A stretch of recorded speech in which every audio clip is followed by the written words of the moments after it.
siapkan hati kalian dan jangan lupa siapkan Alkitabnya masing-masing ya. Kita akan mulai dengan berdoa sama-sama, lipat tangan, tutup matanya, kita berdoa.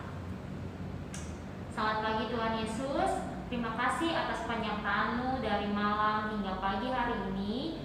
Kau masih memberikan kami nafas kehidupan sehingga kami masih dapat melihat hari ini lagi dan beraktivitas kembali seperti biasa.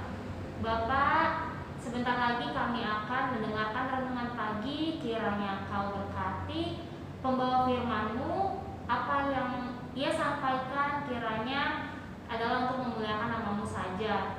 Bukalah pintu hati dan pikiran kami semua agar kami dapat mendengarkan firman-Mu dengan baik dan dapat kami pegang teguh dalam kehidupan kami dan di setiap langkah kami masing-masing. Terima kasih ya Bapak, inilah doa kami di dalam nama Tuhan Yesus Kristus. Kami berdoa dan mengucap syukur, haleluya, amin. Baik, kita akan langsung mulai masuk ke renungan kita. Siap-siap ya. Silakan Bu Sabarmin. Salam anak-anak kami semuanya. Pada pagi hari ini kita mengadakan renungan pagi yang Ibu ambil temanya adalah anak-anak Allah.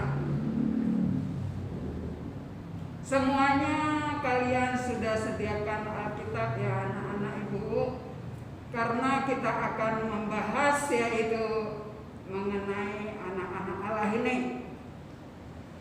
Selama ini kita dikatakan adalah sebagai orang beragama, yaitu orang Kristen yang percaya, yang hidup di dunia. Tetapi kita masih senang hidup dengan dosa.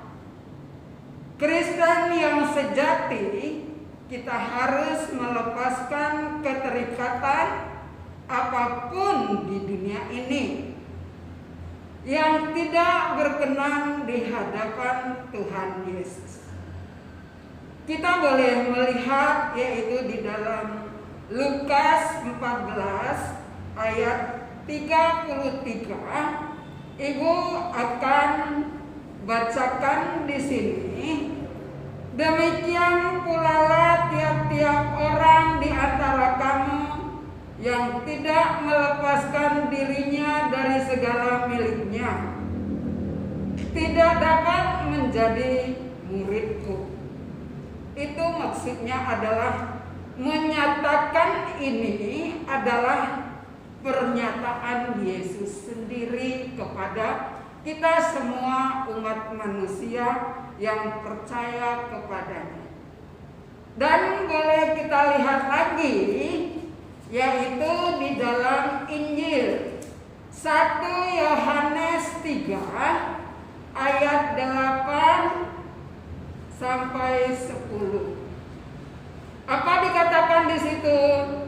Barang siapa yang tetap berbuat dosa berasal dari iblis. Sebab iblis berbuat dosa dari mulanya. Untuk inilah anak-anak Allah menyatakan dirinya, yaitu supaya ia membinasakan perbuatan-perbuatan itu. Lalu ayat yang ke-9, setiap orang yang lahir dari Allah tidak berbuat dosa lagi, sebab benih ilahi tetap ada di dalam dia, dan ia tidak dapat berbuat dosa karena ia lahir dari Allah.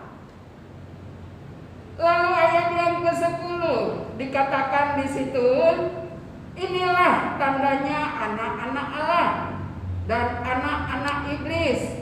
Setiap orang yang tidak berbuat kebenaran tidak berasal dari Allah.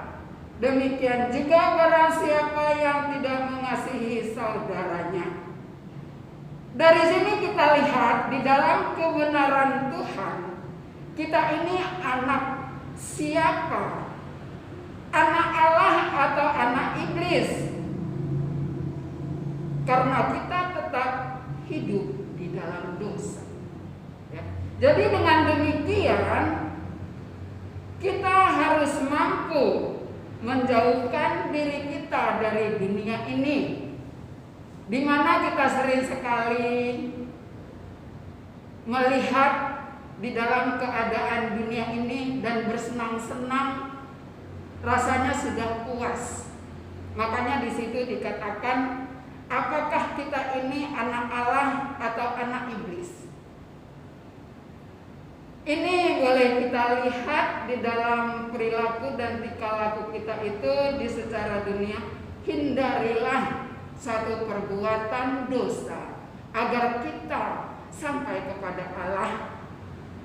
Yang kita lihat di dalam Matius 25 ayat 41 dikatakan di situ, dan ia akan berkata juga kepada mereka yang di sebelah kirinya, enyahlah dari harapanku. Hai kamu orang-orang terkutuk, enyahlah ke dalam api yang kekal, yang telah sedia untuk iblis dan malaikat-malaikatnya. Dengan perkataan-perkataan ini, marilah kita merubah sikap yang baik menuju kehendak yang kekal. Itulah yang harus kita perhatikan di dalam kehidupan kita, anak-anakku. Karena kita sejak dari kecil kita sudah mengatakan, saya adalah Kristen, saya adalah orang yang percaya, tetapi kita masih menyenangi perbuatan dosa di dunia ini. Inilah sebagai renungan kita pada hari ini. Marilah kita bertobat. Marilah kita merubah sikap yang tidak baik, kita pembaharui menjadi yang baik. Amin.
anak-anakku, kita untuk mengakhiri renungan pagi pada hari ini, kita berdoa bersama.